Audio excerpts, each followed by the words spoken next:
कुछ दिन पहले पार्लियामेंट का स्पेशल सेशन अनाउंस हुआ और काफ़ी फैनफेयर से पुरानी पार्लियामेंट बिल्डिंग से नई पार्लियामेंट बिल्डिंग में ट्रांजिशन हुआ। वो अच्छी बात है और मेन फोकस स्पेशल सेशन का, पहले तो मालूम नहीं था ये स्पेशल सेशन क्यों हो रहा है, स्पेक्यूलेशन काफ़ी हुआ और फिर पता लगा कि इसका मेन फोकस महिला आरक्षण है। उसके बाद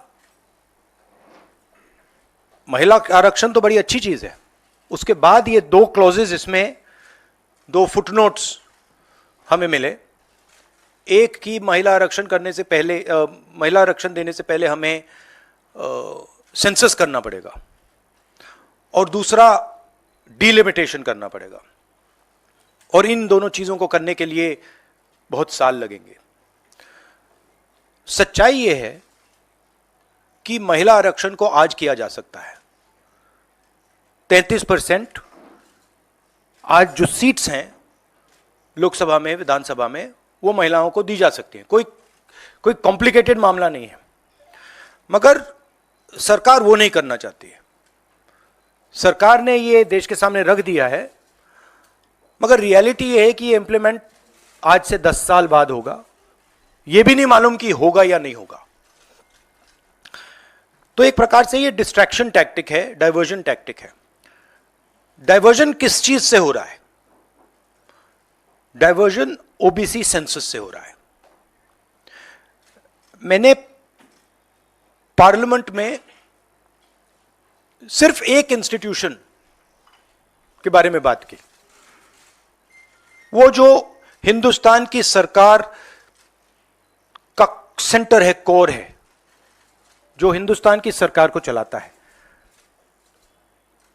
कैबिनेट सेक्रेटरी एंड सेक्रेटरीज। और उसमें मैंने एक छोटा सा सवाल पूछा। प्रधानमंत्री कहते हैं कि वो ओबीसी के लिए बहुत काम कर रहे हैं। अगर प्रधानमंत्री इतना काम कर रहे हैं तो 90 लोगों में से सिर्फ 3 लोग ओबीसी कम्युनिटी से क्यों हैं? पहला सवाल। दूसरा सवाल, मैंने यही एनालिसिस बजट को देख के की कि भैया पूरा हिंदुस्तान का बजट क्या है और ये जो ओबीसी ऑफिसर्स हैं ये इस बजट में से कितना कंट्रोल कर रहे हैं और क्या कंट्रोल कर रहे हैं। आदिवासी क्या कंट्रोल कर रहे हैं, दलित क्या कंट्रोल कर रहे हैं। ओबीसी हिंदुस्तान के 5% बजट को कंट्रोल कर रहा है, ओबीसी ऑफिसर्स। तो मुझे बात समझ नहीं आ रही है।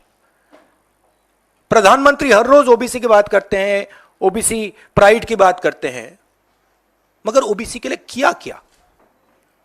अब जब मैंने ये बात बोली, उनका रिस्पॉन्स बड़ा इंटरेस्टिंग है। वो कहते हैं कि लोकसभा में हमारा रिप्रेजेंटेशन है। लोकसभा में रिप्रेजेंटेशन का क्या लेना देना है? मैं कह रहा हूं कि बजट डिसीजन जो लेते हैं, जो बजट को ऑफिसर्स हैं, जो बजट को कंट्रोल करते हैं, 5% ओबीसी निर्णय ले रहे हैं। और मैंने सिर्फ यह सवाल पूछा, क्या हिंदुस्तान में ओबीसी की आबादी 5% है? यह मैं जानना चाहता हूं। अगर 5% है तो फिर वो ठीक है, उसको मैं एक्सेप्ट करने के लिए तैयार हूं। मगर अगर वो 5% से ज्यादा है तो मुझे यह पता लगाना है, और एक बार मैं मन बना लेता हूं, मैं छोड़ता नहीं हूं, मुझे यह पता लगाना है ये ओबीसी हिंदुस्तान में कितने हैं, और जितने हैं उतनी भागीदारी इनको मिलनी चाहिए। आप किसी भी बीजेपी के एमपी से पूछ लीजिए कि वो कोई डिसीजन लेता है, कोई कानून बनाता है, कोई कानून बनाने में भाग लेता है, किसी से भी पूछ लीजिए। बिल्कुल नहीं। ना कांग्रेस का एमपी इस लोकसभा में, ना बीजेपी का एमपी, ना कोई और इंडिया का एमपी कोई डिसीजन लेता है।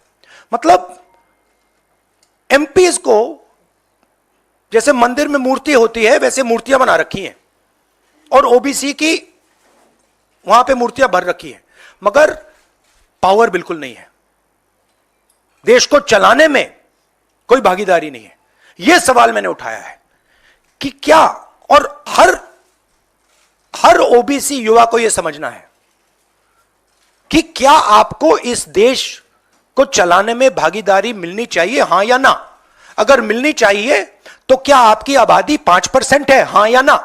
बीजेपी को ये जो 2 पॉइंट्स हैं, महिला आरक्षण वाले, डिलिमिटेशन और सेंसस, इनको हटा देना चाहिए और एकदम महिलाओं को जो इज्जत मिलनी चाहिए, जो रिस्पेक्ट मिलनी चाहिए, जो भागीदारी होनी चाहिए, उनको एकदम वो कर दें। और कास्ट सेंसस का जो हमने डेटा निकाला था उसको पब्लिक कर दें, तो सारे हिंदुस्तान के ओबीसी युवाओं को पता लग जाए वो हैं कितने, और नया सेंसस कास्ट बेसिस पे करें। प्रधानमंत्री को अपने अगले भाषण में यह कहना है, यह समझाना है देश को कि हिंदुस्तान के सबसे जरूरी 90 अफसर जो हैं, उनमें से सिर्फ 3 ओबीसी क्यों हैं? यह मेन सवाल है। और मैंने दलितों और आदिवासियों की बात ही नहीं की अभी। आपने पेंडोरा बॉक्स एक तरह से उसको टच कर दिया।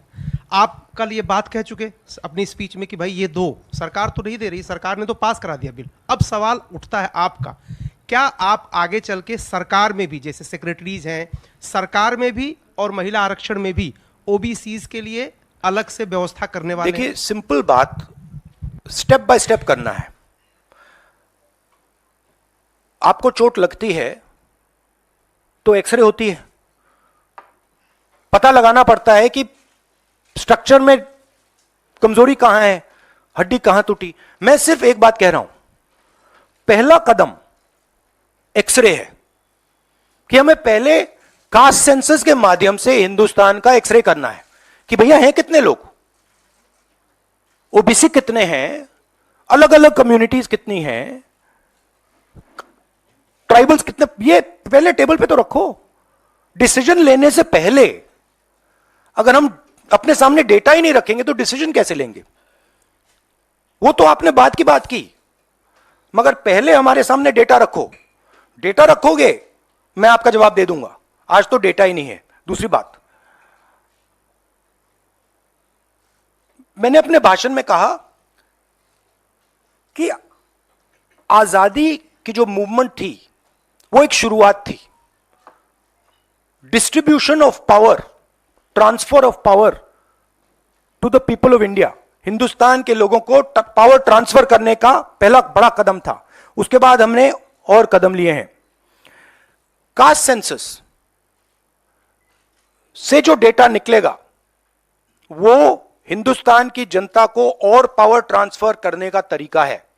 मैं कह रहा हूं कि हिंदुस्तान के जो ओबीसीज हैं, दलित्स हैं, ट्राइबल्स हैं, बाकी लोग हैं, महिलाएं हैं, उनको हमने ट्रांसफर ऑफ पावर करना है। उनके लिए हमें पावर ट्रांसफर करना है, उनके हाथों में पावर डालनी है। फाउंडेशन वो है, और कास्ट सेंसस की जरूरत है, क्योंकि उसको समझे बिना हम ये कर ही नहीं सकते। देखो, हमारे समय जितने भी थे, सही रिप्रेजेंटेशन होना चाहिए। हमारे समय कम था, वो भी खराब है। इनके समय कम था, कम है, ये भी खराब है। हम चेंज चाहते हैं, ठीक है। मेरा कहना है कि जब मैंने ये आंकड़ा देखा, मैं हिल गया। मैं बिलीव नहीं कर सकता था कि 90 सेक्रेटरीज में से 3 ओबीसी के हैं। मैं शॉक हो गया, मैं हैरान हो गया, ये क्या हो रहा है। और इसको बदलना है। हिंदुस्तान के जो आम जनता है, गरीब जनता है, उनको पावर देनी है। A bill on OBC caste census in the floor of the house, and we're going to do it in 30 years. What does it mean? Means nothing. So we agree with the bill. Remove these 2 clauses and make it happen today. And don't insult the intelligence of India's women, because India's women understand what you're doing.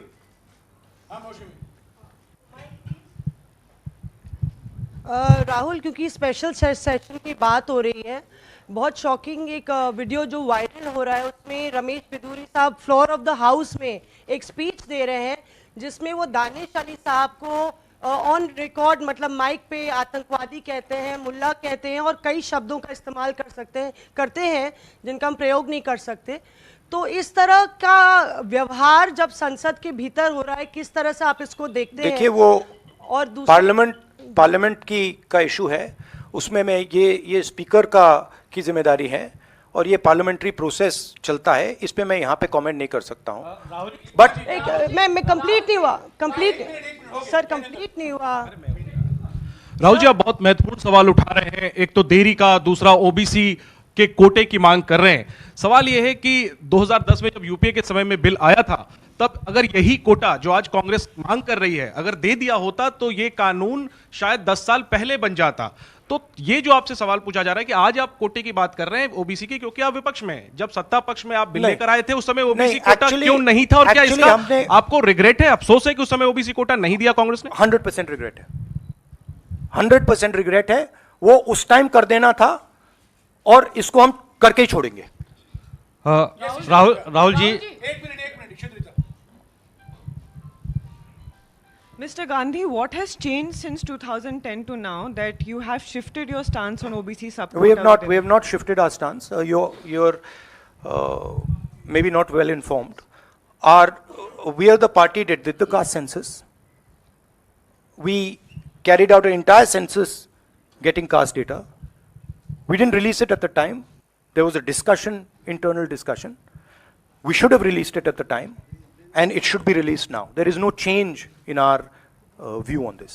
Rahul ji, मेरा सवाल ये है कि जब भी आप कोई issue उठाते हैं तो आप लोग खासतौर पे राहुल जी, आपके ऊपर, आपके परिवार के ऊपर और आपकी पुरानी सरकार के ऊपर पर्सनल अटैक किए जाते हैं, आप लोगों के ऊपर अटैक किया जाता है। आपने ओबीसी का मुद्दा उठाया, आप लोगों के ऊपर अटैक किया गया, और उसके बाद आप बेबाकी से आपने बोला भी कि मैं रिग्रेट करता हूं कि हमारी सरकार में इसको शामिल कर लिया जाता तो बेहतर होता। आखिर सरकार की क्या मंशा है? 6 महीने के बाद लोकसभा चुनाव है, 5 राज्यों में विधानसभा चुनाव है, सरकार की क्या मंशा है कि ऐसे वक्त में बिल लाया गया, पास करा लिया गया, डिलिमिटेशन और परसिमन की कोई बात नहीं हुई? नहीं, मुझे, जैसे मैंने कहा, मुझे लगता है कि ये एक डिस्ट्रैक्शन टैक्टिक है और 2 मुद्दों से बीजेपी घबराती है, डिस्ट्रैक्ट कराना चाहती है, और ये रिलेटेड हैं। एक है अदानी जी, जो देश का पूरा धन अपने हाथों में कॉन्सेंट्रेट कर रहे हैं, और दूसरा कास्ट सेंसस। तो ये रिलेटेड चीजें हैं, और इन दोनों बटन को जब मैं दबाता हूं, जैसे यूं दबाता हूं, बीजेपी एकदम जंप करती है। तो क्यों करती है? क्योंकि वो जो ओबीसी कम्युनिटी है, सचमुच में उनको पावर नहीं देना चाहती है, और वो पावर अदानी जीत के हाथ में कॉन्सेंट्रेट करना चाहती है। राहुल जी, आपसे सवाल ये है, क्योंकि जब आपने लोकसभा में भाषण दिया, आपने 90 में से 3 सेक्रेटरी और ओबीसी के जो ओबीसी कम्युनिटी है उसके हालात के बारे में बात करी। अगर 2024 में इंडिया ब्लॉक जो आपका बना है वो पावर में आता है, तो क्या इन चीज़ों को आप जल्द से जल्द इम्प्लीमेंट करेंगे? क्योंकि बीजेपी साफ तौर पर कह रही है कि आपके भाषण के बाद से साफ लग रहा है कि ओबीसी कार्ड इंडिया ब्लॉक या कांग्रेस पार्टी खेल रही है। तो आप अगर पावर में आते हैं तो आप क्या सबसे पहले ये देखिए, ये वो कार्ड की बात करते हैं, कार्ड के बारे में सोचते हैं। मैं कार्ड के बारे में नहीं सोचता हूं। मैं जो हिंदुस्तान की जनता है उनको एम्पावर करना चाहता हूं, और अगर मुझे दिखे कि ओबीसी कम्युनिटी जो है, जो बहुत बड़ी कम्युनिटी है, किसी को नहीं मालूम कितने लोग हैं, बट लोग कहते हैं 50% तक हो सकते हैं। जब मुझे दिखता है कि एक कम्युनिटी है जिसमें हिंदुस्तान की 50% आबादी है, और गवर्नमेंट ऑफ इंडिया के सेक्रेटरीज में 3 लोग हैं, 90 में से 3, और वो 5% बजट को कंट्रोल करते हैं, तो मुझे गुस्सा आता है, इरिटेशन होती है। इस देश में हो क्या रहा है? एक तरफ हम अदानी जी को देश के पूरे इंस्टीट्यूशंस पकड़ाने हैं, नरेंद्र मोदी जी, और दूसरी तरफ जो हिंदुस्तान की रीढ़ की हड्डी है, जो हिंदुस्तान को चलाते हैं, उनको हम हिंदुस्तान को चलाने में सरकार को चलाने में कोई जगह नहीं देते हैं, दबा के निकाल देते हैं। तो इससे मुझे इरिटेशन हो रही है। और जैसे ही हमारी सरकार आएगी, हमने वहां पे कर्नाटक में कहा था कि जिस दिन आएगी उस दिन हमारी 5 गारंटीज लागू हो जाएंगी। यहां भी मैं कह रहा हूं, हमारी सरकार आएगी, कास्ट सेंसस होगा और देश को पता लगेगा कि हमारे ओबीसी भाई कितने हैं, दलित भाई कितने हैं, और उनको देश को चलाने में भागीदारी मिलेगी। नरेंद्र मोदी जी कहते हैं, अमित शाह जी ने कहा कि हमने ओबीसी को विधानसभा में, लोकसभा में डाला है। आप मुझे बता दीजिए कानून बनाने में, बजट में उनकी क्या भागीदारी है। पहले 50-60 साल पहले डिबेट्स होती थी, एमपीज का रोल होता था, एमपी कानून बनाते थे। हमारी पार्टी में भी एमपीज को हम रोल देते हैं, उनसे बातचीत करते हैं, नारेगा में इन्वॉल्व करते हैं। आप किसी भी बीजेपी के एमपी से पूछ लीजिए, विधानसभा में किसी भी स्टेट में पूछ लीजिए, सरकार चलाने में उनकी क्या भागीदारी है।